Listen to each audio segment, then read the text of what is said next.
केंद्र सरकार ने आज से देश भर में सिंगल यूज प्लास्टिक पर बैन लगा दिया है। सरकार के इस फैसले के बाद अब प्लास्टिक से बनी कई चीजों की बिक्री बंद हो जाएगी। ये फैसला पर्यावरण पर प्लास्टिक के बढ़ते दुष्प्रभाव पर अंकुश लगाने के लिए लिया गया है। इसके लिए केंद्रीय पर्यावरण मंत्रालय ने एक लिस्ट भी जारी कर दी है। चलिए आपको बताते हैं कि किन चीजों पर बैन लगा है। सबसे पहले plastic carry bag, plastic stick वाले ईयरबड्स, गुब्बारे के लिए plastic stick, candle stick, ice cream stick, plastic के झंडे, थर्माकोल, प्लास्टिक की प्लेट, प्लास्टिक के कप, प्लास्टिक के ग्लास, प्लास्टिक के कांच, प्लास्टिक के चम्मच, चाकू, स्ट्रॉ, प्लास्टिक ट्रे, मिठाई के डिब्बों को रैप या पैक करने वाली फिल्म, इनविटेशन कार्ड, सिगरेट के पैकेट, 100 माइक्रोन से कम के प्लास्टिक या पीवीसी बैनर स्टिकर। सबसे पहले ये जानते हैं कि सिंगल यूज प्लास्टिक क्या है। प्लास्टिक से बनी ऐसी चीजें जिसका हम सिर्फ एक ही बार इस्तेमाल करते हैं। बैन का उल्लंघन किया तो क्या होगा? उल्लंघन करने पर पर्यावरण एक्ट धारा 15 के तहत 7 साल की जेल और 1 लाख तक का जुर्माना लगेगा। सिंगल यूज प्लास्टिक पर बैन जरूरी क्यों है?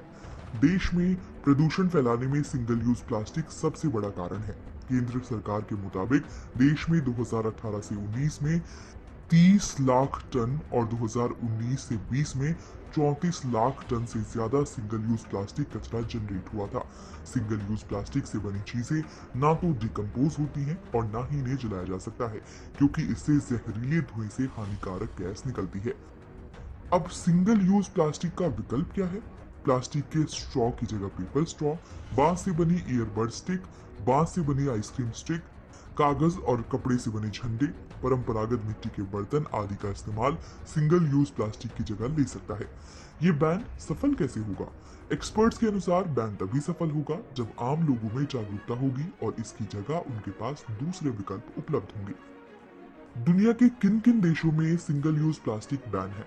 इसमें ताइवान, दक्षिण Korea, Bangladesh, Kenya, UK, Taiwan, New Zealand, Canada, France और अमेरिका शामिल है।